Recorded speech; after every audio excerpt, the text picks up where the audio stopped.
Beleza, Jackson? Vou mandar aqui rápido e objetivo na forma de texto. Qual o objetivo? Mostrar na Bíblia que a narrativa que refere-se aos filhos do verdadeiro Deus como sendo simplesmente pessoas justas que tiveram relações, criaram família com pessoas que eram injustas, de modo algum pode ser o motivo principal da tristeza de Deus, da violência, da maldade, da imoralidade ter crescido tanto na terra em tão curto período de tempo, se comparado aos tempos posteriores, que Deus simplesmente destruiu as pessoas e ainda destruiu os animais também da época. Serem os filhos do verdadeiro Deus, homens justos, não bate com essa informação. Iremos mostrar com base na Bíblia e no raciocínio lógico que Deus nos deu exatamente para aprender para segui-lo e para adorá-lo, com base no raciocínio que gera, portanto, a fé. Que a fé é a certeza vista, como você sabe, é a certeza de coisas virão, mesmo elas não sendo vistas. Não é exatamente assim, mas é assim também a essência. Só que essa fé não é uma fé cega, é uma fé baseada em fatos, em lógica e em entendimento. Por isso nós temos raciocínio dado por Deus e somos a imagem dele nesse sentido. Pronto. Vou mostrar através da Bíblia, portanto, que esse Filho verdadeiro de Deus não se refere a um homem justo, simplesmente, se refere a algo muito maior. E, posteriormente, aí usando a Bíblia, parto para dizer quem são, então, os filhos do verdadeiro Deus se eles não forem homens justos. Eis a questão. E, finalmente, depois dessas duas questões respondidas, surgirão perguntas que podemos comentar mais à frente, já que eu tenho certeza absoluta que a Bíblia se autoexplica e prova esse assunto. Surge a pergunta, por quê que as religiões do mundo, muitas delas, que têm o dever de falar de um assunto tão importante, simplesmente dizem que os filhos do verdadeiro Deus citados aqui eram seres humanos normais, sendo que essa questão implica em muitas coisas importantíssimas para o entendimento do propósito de Deus e do que aconteceu com a humanidade até os dias de hoje. Mas isso só podemos questionar à frente, depois, evidentemente, que a Bíblia mostrar que realmente os filhos do verdadeiro Deus, quem os são de fato. Então, vamos lá. Quem eram os filhos do verdadeiro Deus envolvidos nisso? Nisso, o drama pré-diluviano, que levou Deus a deplorar ter feito a humanidade, destruir a todos, menos a família de Noé e também os animais. Eram homens que adoravam a Jeová, diferente da humanidade iníqua em geral, conforme alguns afirmam? Evidentemente que não. Se evidentemente tem evidência. Bem, a Bíblia dá a entender, de maneira clara, a partir do capítulo 6 até terminar o dilúvio, que o casamento deles, ou seja, dos filhos do verdadeiro Deus, com os filhos dos homens, resultou em atiçar a maldade na terra. Repito, maldade ao ponto de Deus destruir o planeta, ou destruir a humanidade de então. Ora, se os filhos do verdadeiro Deus, se as pessoas justas começarem a ter relacionamento e criar família com as pessoas das nações, teríamos uma coisa natural, que aliás aconteceu durante toda a história da humanidade e acontece até hoje quando um descrente casa com um não crente. O que aconteceria ali é que teríamos uma igualação de forças em que muitos dos que eram estrangeiros não adoravam a Jeová iam começar a adorar a Jeová e muitos que adoravam a Deus iam se desencaminhar para o outro lado. Isso jamais geraria uma coisa absurda ao ponto de Deus ter que destruir o planeta devido a tanta maldade e imoralidade que começou a existir no planeta. Então é isso. A Bíblia dá a entender que o casamento deles com as filhas dos homens resultou em atiçar a maldade na terra. Isso não faz sentido com pessoas justas. É uma observação. Noé e seus filhos, juntos com as respectivas esposas, eram os únicos no favor de Deus e foram os únicos preservados no dilúvio. Ou seja, há de se entender, evidentemente, como a Bíblia fala, é a Bíblia que fala, que só Noé e os seus filhos eram as pessoas justas naquele mundo. Portanto, todos os outros eram iníquos. Então, quem seriam os filhos do verdadeiro Deus, nesse caso? Partindo da tese de que eram pessoas justas, seria a família de Noé.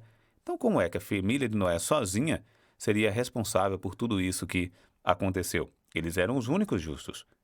Pronto, são duas questões a serem levantadas. Para a Bíblia provar isso aqui claramente, como nós sabemos, essa história de Noé, Noé era um homem justo, mostrava-se íntegro entre os seus contemporâneos. Noé andava com o verdadeiro Deus. Gênesis 8, 15, 16, Deus disse então a Noé, saia da arca, você e sua esposa, seus filhos e a esposa dos seus filhos. As pessoas que foram salvas no dilúvio. Mas os filhos dele talvez não eram tão fiéis quanto ele, não tinham a mesma fé que ele e tudo mais. De qualquer forma, eles eram filhos de Noé, eles aprenderam de Noé, eles estiveram com Noé o tempo todo, eles construíram a arca junto com Noé, que já era idoso, a sua família toda a apoiou e eles foram salvos por Jeová. Então, há de se esperar que Deus, sendo sábio e inteligente, salvou eles porque eles tinham o seu favor. Senão, eles tinham morrido no dilúvio como o restante da humanidade, que não deu ouvidos ao que Deus diz. Os filhos de Noé podiam não dar ouvidos ao que Deus disse. Deus disse para Noé, o patriarca. Eles ouviram e seguiram, de modo que eles tiveram um favor. Ao nível de fé deles, sim ou não, aí já é outro, aí de fato é outra história. Mas a Bíblia é clara e objetiva. Esses foram os que foram salvos, e só Noé e sua família acharam favor diante de toda aquela geração que foi destruída. Ponto. Mas aí vou falar do que você citou, Jackson. Você tentou dizer, você tentou usar o argumento, não, usou o argumento de que, talvez, Genildo, foi Noé que era o justo, e a família entrou porque tinha que entrar. Pronto. Portanto, para dizer que seriam os filhos de Noé, os citados filhos do verdadeiro Deus, que tiveram relações com as mulheres e que causaram todo aquele problema. Bem, é um argumento? É um argumento. Agora vamos às implicações desse argumento. Primeira implicação: as mulheres dos filhos de Noé foram salvas. Cada um tinha suas esposas e elas passaram do dilúvio. Então, esses filhos de Noé não tiveram relação com várias mulheres e deram todo esse problema, por um motivo óbvio mostrado na própria Bíblia. Inclusive, foram salvos. Se fossem ricos, tinham ficado no dilúvio, né? Ponto 1. Ponto 2. O dilúvio aconteceu quando Noé tinha 600 anos. E Gênesis 6,9 é claro em dizer que Noé mostrava-se íntegro entre os seus contemporâneos, ou seja, as pessoas que viviam naquele tempo, naquela época. Bem, considerando que o dilúvio veio com 600 anos, Noé, para ser chamado de justo, tem que ser chamado justo a partir de determinado ponto em que eles tinham uma madureza na vida, 30, 40 anos. Então, há de se esperar que essa contemporaneidade seja de no mínimo 300 anos, no mínimo, para dizer que ele era justo entre os seus contemporâneos. Lembramos mais uma vez que antes de Noé, é citado na Bíblia que o único justo antes de Noé não foi Matusalém, e sim Enoque, que foi tomado. E nós imaginamos que ele foi tomado, porque a violência era tão grande, a situação estava tão delicada, que ele ia ser morto. Então Deus o tomou. E antes de Enoque, tivemos Sete. A árvore genealógica da chegada de Noé é muito clara, dura muito pouco tempo após Adão, e se mostra claramente que, realmente, entre os seus contemporâneos, ele era, portanto, o único justo. Diante disso, Noé teve o seu primeiro filho, com 500 anos. E o dilúvio foi quando ele tinha 600 anos. Há de se esperar que o filho dele teve a sua primeira esposa, sendo o mais positivo possível, com 20 anos. Restariam 80 anos para Deus destruir o planeta. Seria possível causar tanta desgraça na humanidade? 3 filhos de Noé, os únicos juntos da terra, tendo relações com as mulheres dos filhos dos homens, que nesse caso se usa como fossem diferentes, né? Homens iníquos, em tão curto período de tempo? Evidentemente que não faz nenhuma lógica, já derrubada antes por Noé ser contemporâneo e ser o único justo, e já derrubada também por ele, seus filhos e a esposa de seus filhos serem os únicos salvos no dilúvio, portanto, mostrando que eles eram os que acharam o favor. Não precisa ser favor perfeito, basta dizer que, se eles não fossem justos, não tivessem o favor de Deus, eles teriam morrido no dilúvio. Pronto, esse é mais um ponto. E há de se dizer também, nesse ponto, que a sentença dada por Deus que o mundo iria acabar foi 120 anos antes, ou seja, 20 anos antes dos filhos de Noé nascer. Pronto, dito isso, fica claro por lógica, evidência, raciocínio e cronologia que os filhos do verdadeiro Deus não se trata de pessoas justas. Por quê? Porque os únicos justos eram Noé e sua família. Número 2, não se trata dos filhos de Noé. Por quê? Porque eles nasceram 100 anos antes do dilúvio. E terceiro, esses filhos do verdadeiro Deus não poderiam ser pessoas justas, porque a Bíblia mostra claramente o relacionamento que o que eles fizeram acabou causando grandes problemas para a humanidade. Isso não poderia acontecer se fossem os filhos de Noé sendo pessoas justas. E, por fim, lembremos que as esposas dos filhos de Noé foram suas 3 esposas, e elas foram salvas depois do dilúvio. Eles não eram polígamos, tinham várias e várias esposas, como Noé também não tinha várias esposas.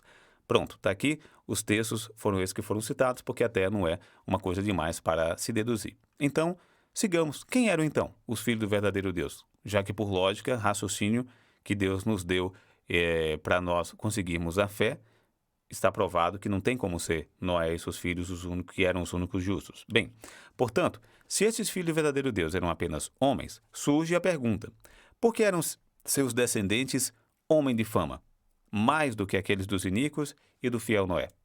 O que é que tinha de especial esses homens?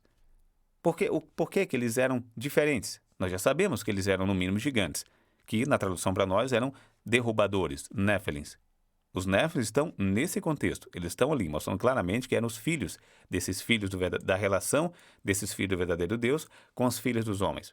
Há de se perguntar, é só uma pergunta, por quê? Que eles eram homens de fama, os valentes da época.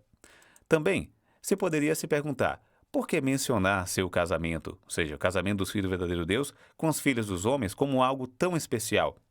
Sempre houveram casamentos, como... está aqui. Casamentos e ter filhos já ocorriam por mais de 1.500 anos na Terra. Foi porque uma pessoa que adorava ao Deus verdadeiro resolveu fazer família com uma família que não adorava o verdadeiro Deus? Essa é a coisa mais comum do mundo também. Não haveria necessidade de citar de maneira tão exclusiva que os filhos do verdadeiro Deus começou a notar as filhas dos homens e foi tomar para si todas as que eles quiseram. Realmente não faz sentido. Então, portanto, os filhos de Deus mencionados em Gênesis 6:2 certamente devem ter sido anjos. Exatamente, anjos. E aqui começa a nossa questão. Por que há uma insistência, um desejo das religiões do mundo em dizer que não são anjos, que são filhos de Deus, ou que eram homens justos, visto que uma pequena observação mostra que não tem nenhuma lógica isso? Vamos seguir. Eram sido anjos, espirituais filhos de Deus. Espirituais filhos de Deus. Essa expressão é aplicada aos anjos em Jó 1:6, que diz: chegou o dia em que os filhos do verdadeiro Deus foram apresentar-se perante Deus e Satanás também foi no meio deles.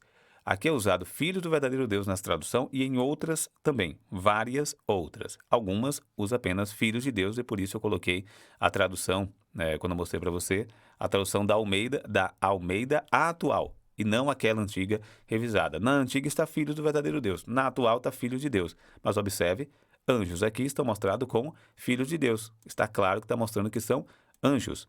Outro, e também em Jó 38:7, quando também cita, quando as estrelas da manhã juntas gritavam de alegria, e todos os filhos de Deus davam gritos de louvor, referindo-se também aos anjos. Eu vou dar uma paradinha aqui para chamar a atenção de quando é usada a expressão filhos de Deus. A expressão filho de Deus identifica primariamente a Jesus. Exato, primariamente a Jesus, exatamente. Jesus, filho de Deus. Primeira. Outros chamados filhos de Deus incluem criaturas espirituais, como nós acabamos de ver, inteligentes produzidas por Deus, ou seja, os anjos. O homem Adão também foi chamado de filho de Deus em determinado momento, antes de pecar, e os humanos com os quais Deus lidou à base de uma relação pactuada, que é os textos que nós vimos a partir de Paulo. Na verdade, esses textos que falam, que se refere a filhos de Deus, dessas pessoas pactuadas, só começa depois de Jesus morrer, depois do Pentecostes de 33 era comum, se você observar. Já é um outro assunto, mas está aí, só aí que começa a falar de filhos de Deus. Então, observemos. Ali no texto que a gente viu em Gênesis, quando fala dos verdadeiros, dos filhos de Deus, não existe ninguém ainda pactuado com Deus, nem mesmo Noé, nesse caso, ele era alguém que seguia. Não existia na história bíblica ali Jesus como o enviado Messias. Só existia o quê? Exatamente as criaturas angélicas, é a questão aqui. Então há de se supor que logo na frente, quando se fala de Jó e se identifica aos anjos como filhos de Deus, e é a primeira vez que há menção, e está muito próximo de Gênesis, fica evidente que estamos falando da mesma coisa, de anjos. Mas sigamos, essa é apenas uma observação. Esse conceito, ou seja, de que os filhos do verdadeiro Deus são anjos, é apoiado por Pedro, que fala dos espíritos em prisão. Esse texto é conhecido, os quais outrora tinham sido desobedientes, quando a paciência de Deus esperava nos dias de Noé. Vamos ver o texto? Aqui está o texto. 1 Pedro 3, 19, 20. Lembremos? Quanto tempo já faz aqui? Aqui já faz quase 4.000 anos que isso foi escrito, depois do dilúvio. E assim ele foi e pregou esse espírito de prisão, falando de Jesus, que tinham sido desobedientes quando Deus esperava pacientemente nos dias de Noé. Quem seriam esses espíritos em prisão que foram desobedientes quando Deus esperava pacientemente nos dias de Noé? Ou seja, Noé pregou, falou, avisou, pacientemente esperando para que as pessoas se arrependessem, não arrependeram. Quem foram esses espíritos em prisão, as quais Jesus pregou aqui, que não é a parte do que nos interessa aqui firmemente, o que interessa é isso aqui. Ou seja, esses espíritos em prisão eram desobedientes quando Deus esperava pacientemente nos dias de Noé, quando se construiu a arca, no qual poucas pessoas, sejam 8, foram salvas. Apoia. Quem eram esses espíritos em prisão? Mais à frente fica bem claro. Mas veja, está citando espíritos. Não está citando aqui estado de espírito ou estado emocional de uma pessoa ou estado espiritual de uma pessoa. Se referiu diretamente a espíritos e em prisão. Estão presos. Não, aqui não é no tempo de Noé. Aqui o contexto fala de Jesus quando foi pregar espíritos em prisão. Na sequência fala que esses espíritos tinham sido desobedientes quando Deus esperava pacientemente nos dias de Noé, ou seja, no período pré-diluviano, que é o que nós estamos estudando aqui.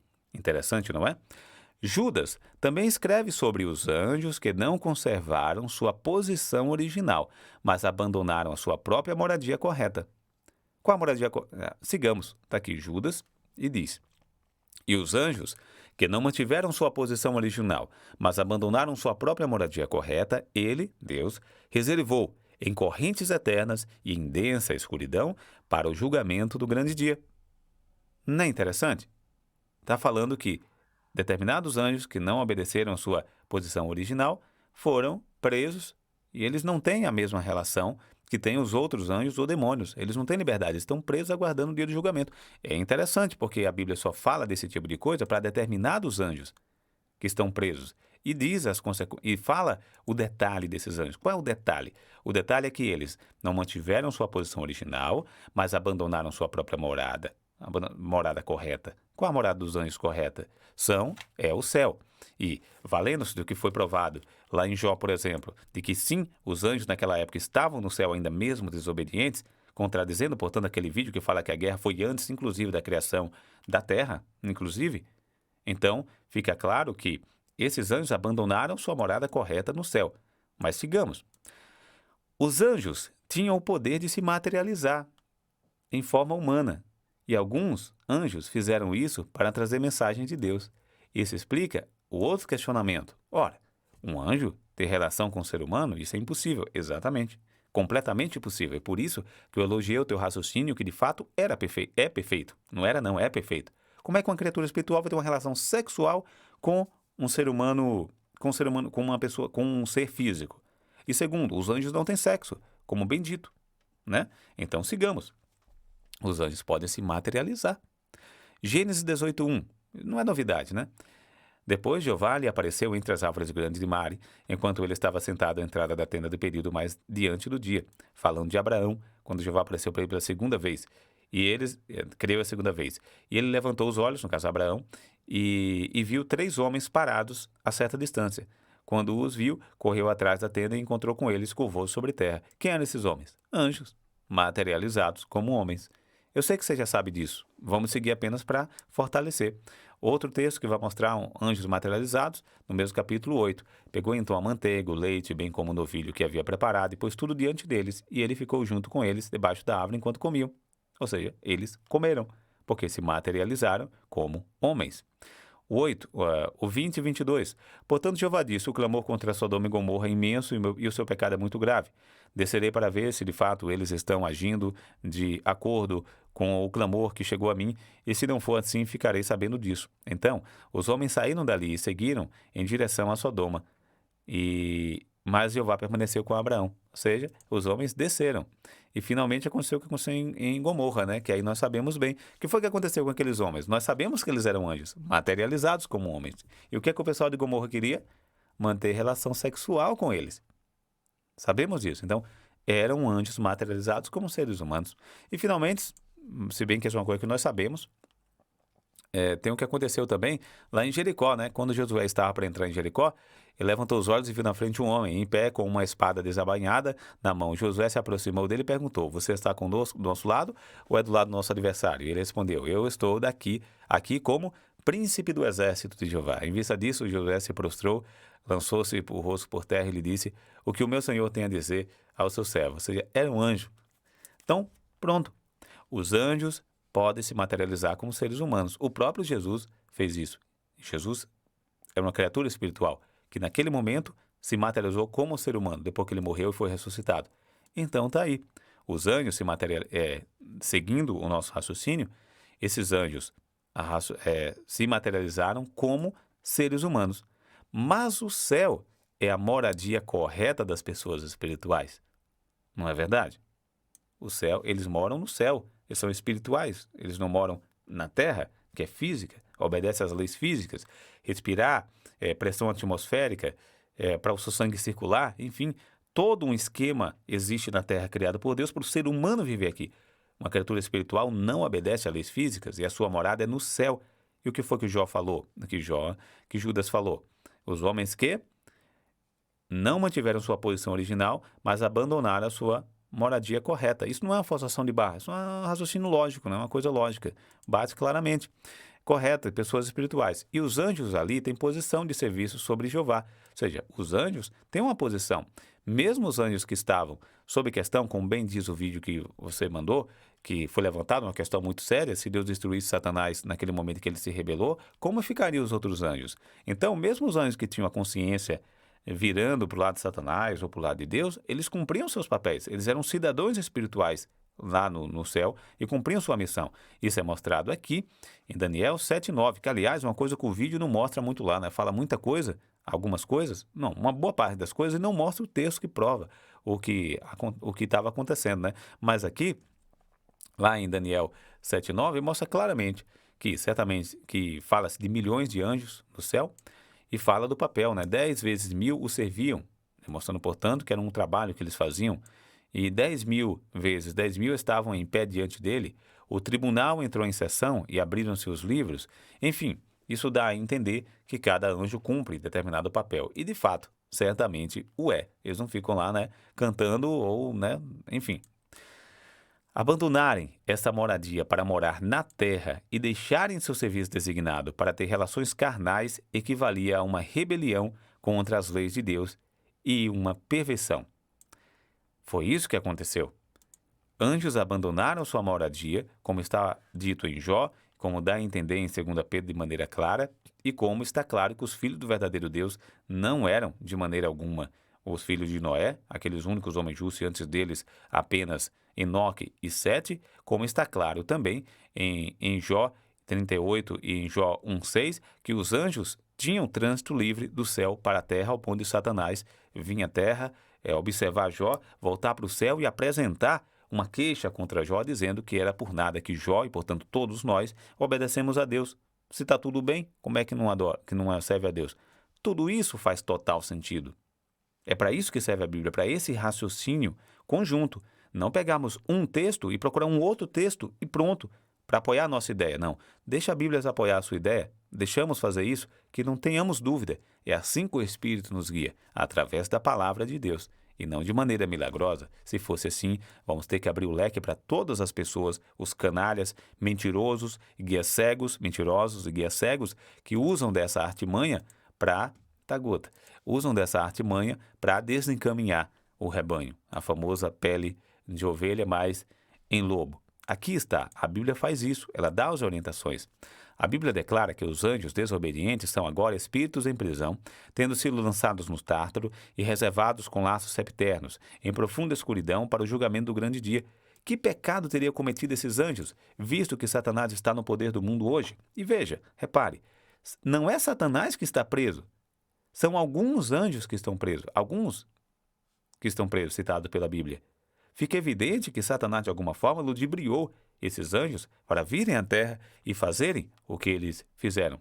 Isso parece indicar que se encontram grandemente restritos, incapazes de novamente se materializar, assim como fizeram antes do dilúvio. Repetindo os textos, 1 Pedro. Assim, ele foi e pregou aos espíritos em prisão, referindo-se a Jesus.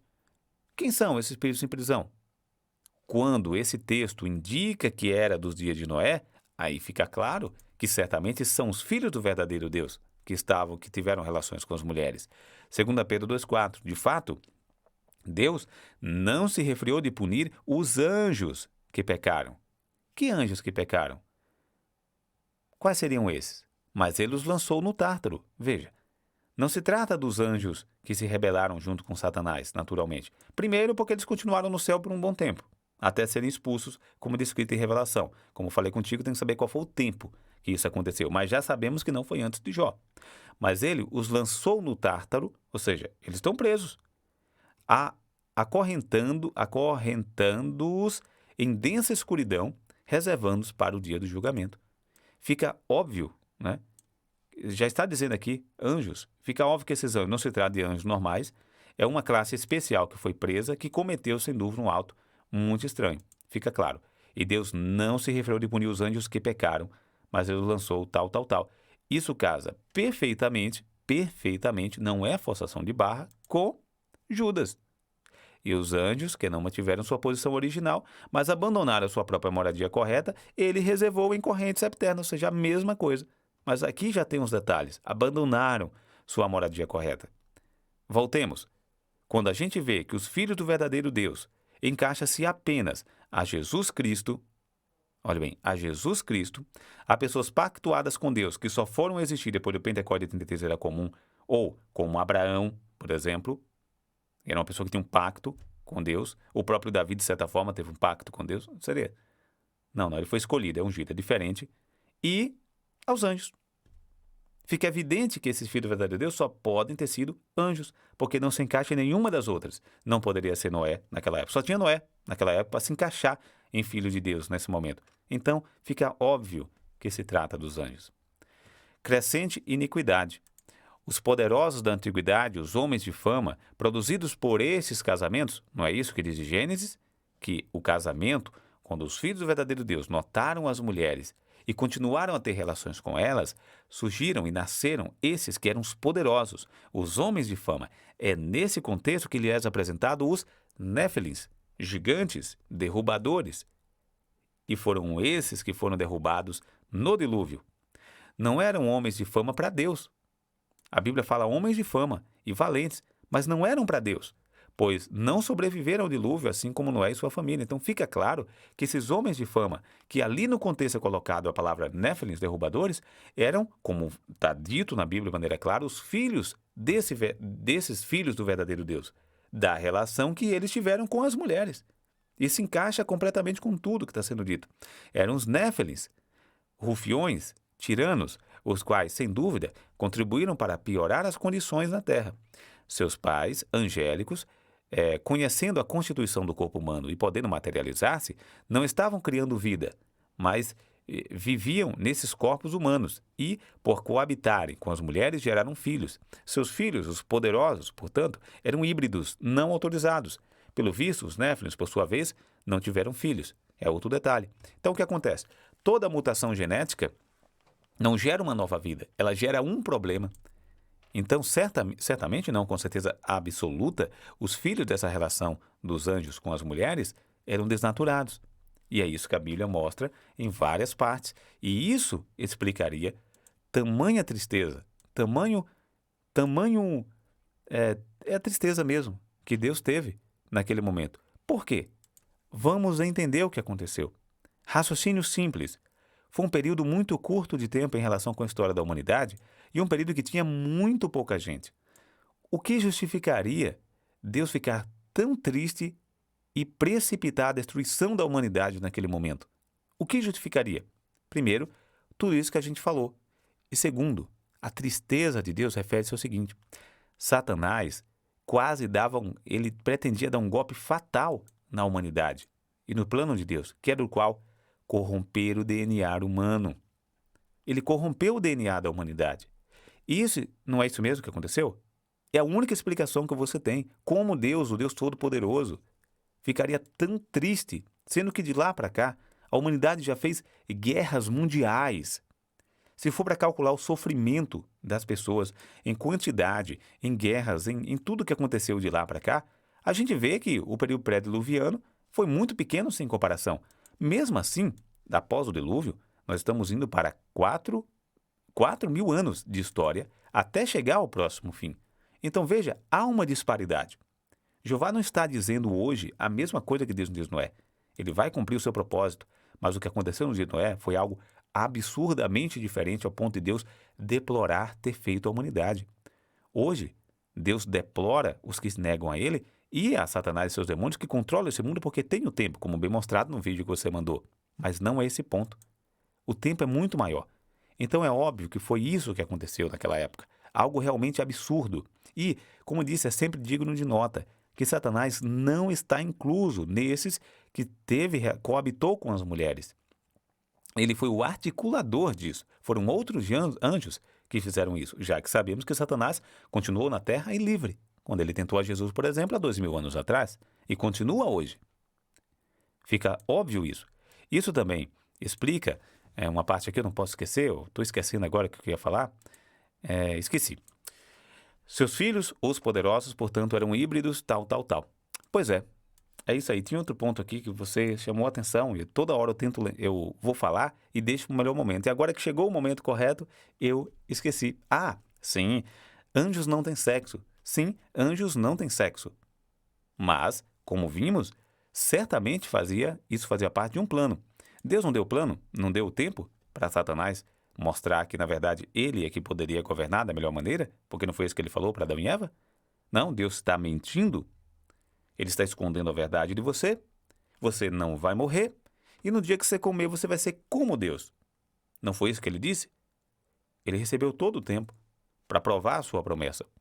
Então, o que Satanás fez ali foi tentar mostrar isso, mais uma vez. Mostrar uma forma diferente de ele conseguir governar, deturpar o DNA da humanidade. E ele perdeu. E cá para nós, é isso que estão tentando fazer agora, meu companheiro. Percebeu? É isso que estão tentando fazer agora. Colocando DNA humano com DNA de animais, tentando fazer com que os seres humanos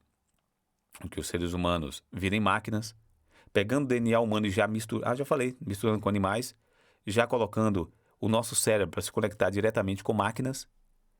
A busca da imortalidade, eles pensam em transportar a memória de uma pessoa, fazer o download da memória de uma pessoa, por tecidos que eles já colocaram, já injetam tecidos robóticos dentro do cérebro humano para coabitar com os neurônios carnais e assim transmitir todas essas informações para uma mente robótica. É isso que eles estão fazendo agora, a mesma coisa.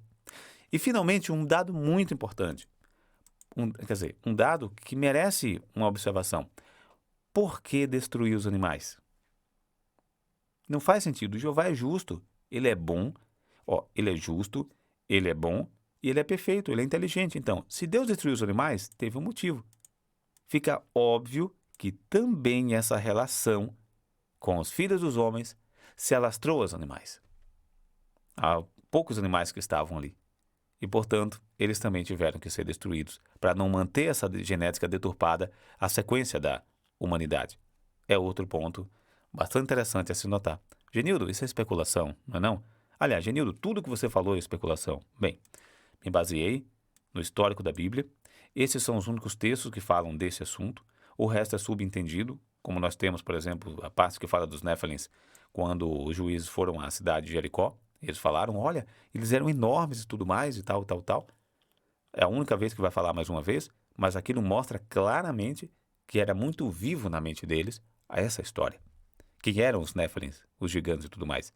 E nós não podemos ser levianos simplesmente dizer que esses homens gigantes derrubadores, que eles tinham uma ideia, eram simplesmente pessoas gigantes que nasceram naturalmente. Não existe nenhum justo, ninguém que estava com Jeová que era visto dessa forma, ou que era dessa forma, que se citou, se referiu dessa forma. Portanto, se tratava de algo ruim, certamente, né? Bem, para finalizar, na mitologia, a fama e o pavor gerado pelos Néfilins, ao que parece, deu margem a muitas mitologias de povos pagãos que, após a confusão de línguas em Betel, foram espalhados por toda a terra. Lembrando, Betel é depois de Noé. Embora as formas históricas de relato de Gênesis fossem muito distorcidas e floreadas, como você mesmo falou, Jackson, toda civilização tem uma história do dilúvio, havia uma enorme semelhança nessas antigas mitologias. Então, todas as mitologias falam do dilúvio, todas.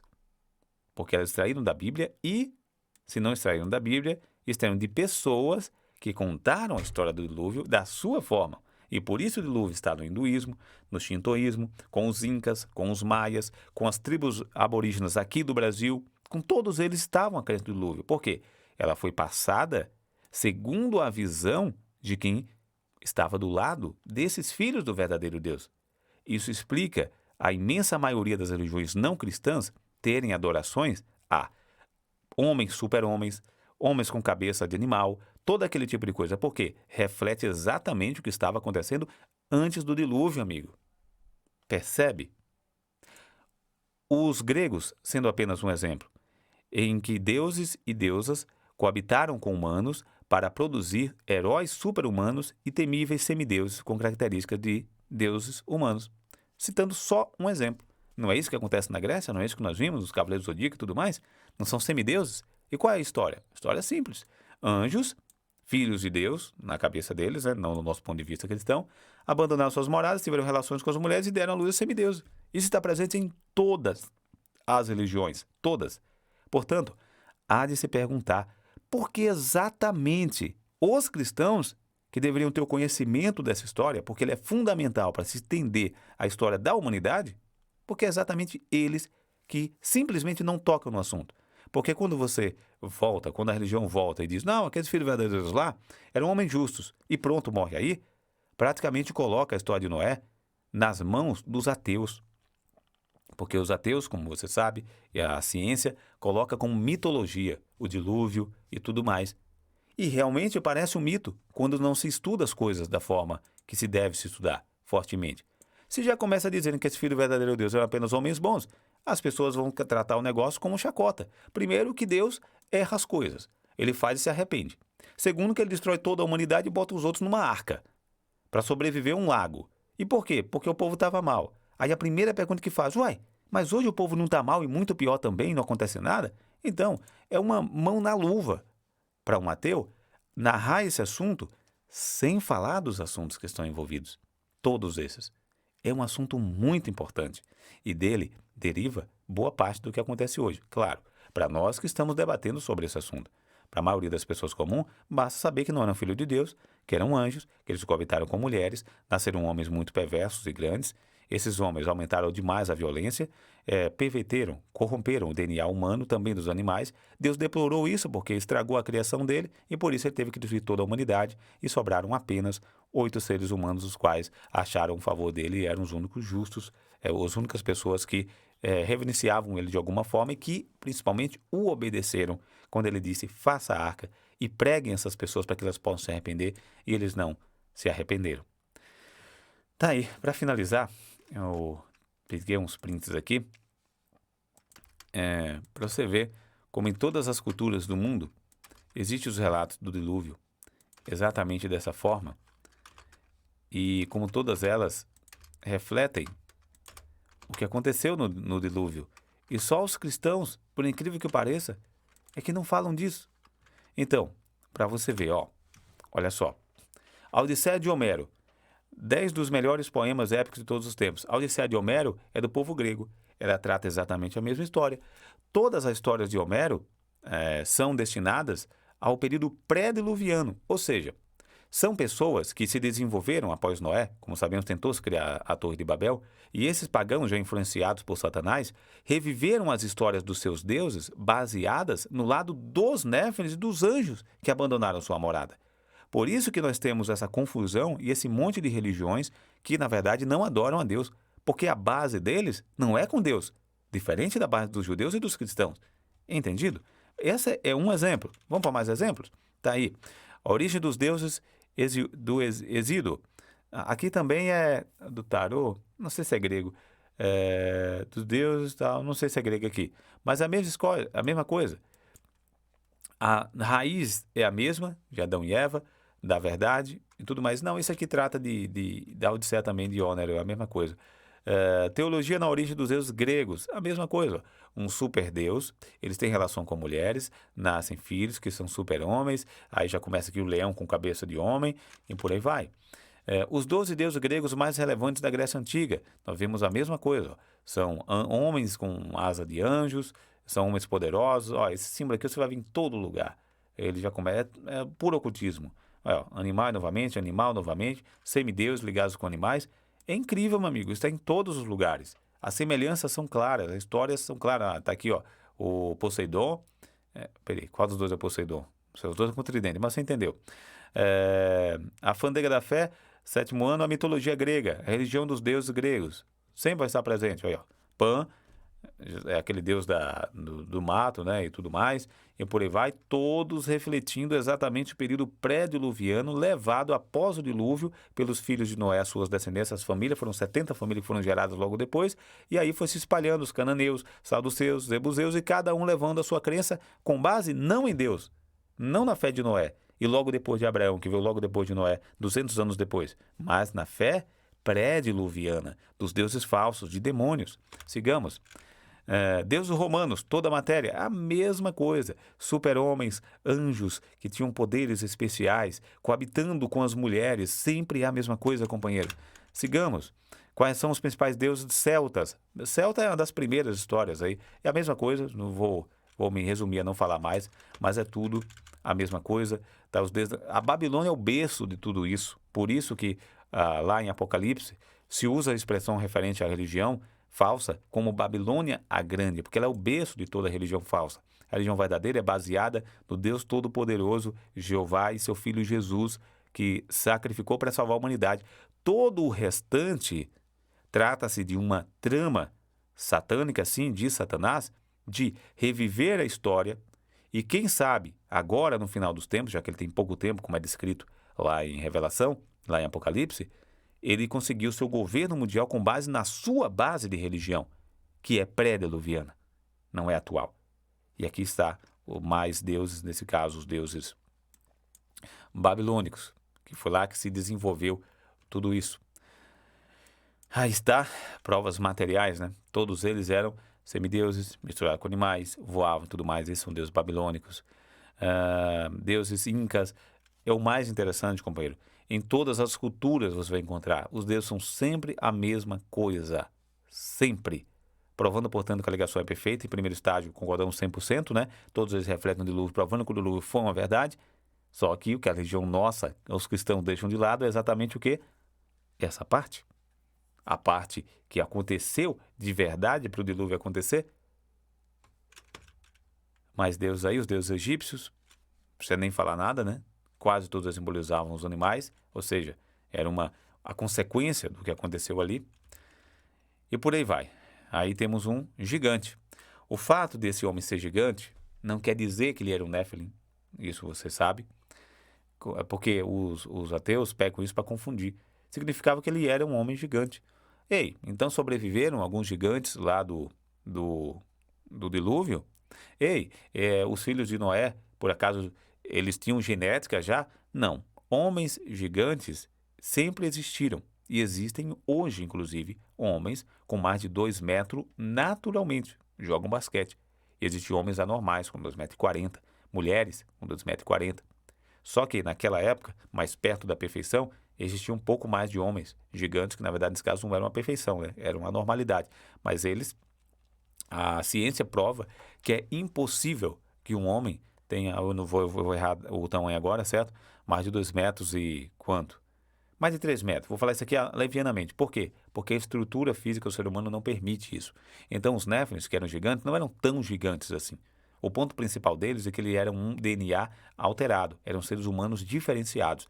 Certamente, com certeza, extremamente violentos, duros e fortes, porque eram maiores. Mas não eram gigantes, como não era gigante, o cara que Davi derrubou. Senão ele não seria um guerreiro. Ele não teria como ser um guerreiro. Não há possibilidade do corpo humano suportar esse tipo de coisa. Como disse, a alteração da genética não cria vida, ela altera a vida.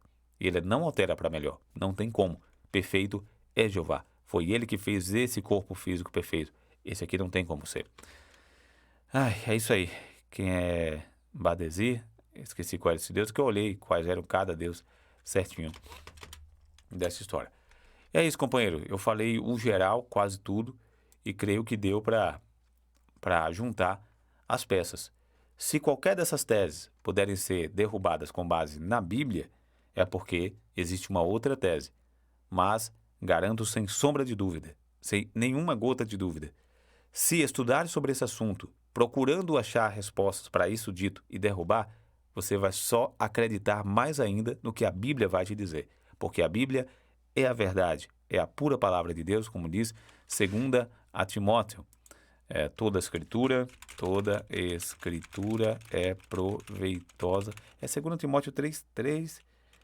2 Timóteo. Peraí. JW, quer dizer, Jackson, né? .org. Toda escritura é proveitosa. Toda escritura é inspirada por Deus.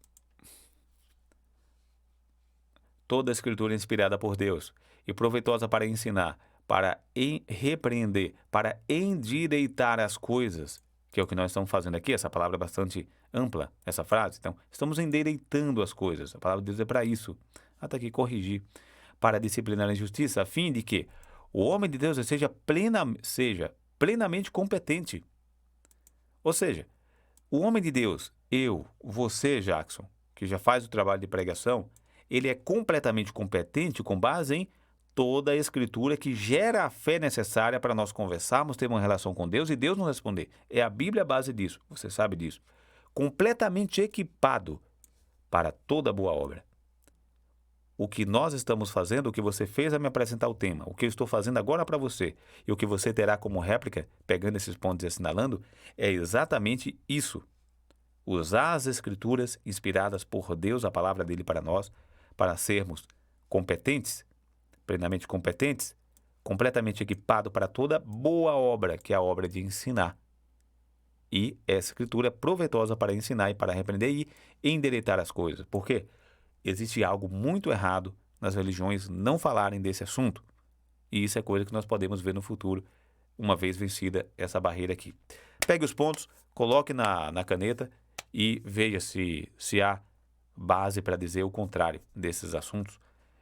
Tendo elas, tenho certeza, se ela tiver base bíblica, eu só irei aumentar o meu entendimento e poderia até, quem sabe, mudar de opinião, apesar de achar muito difícil. Mas uma coisa é garantida, todos nós crescemos. Se não mudarmos de opinião, pelo menos mais argumentos nós teremos e mais fixados na fé, nós estaremos na nossa fé sem dúvida.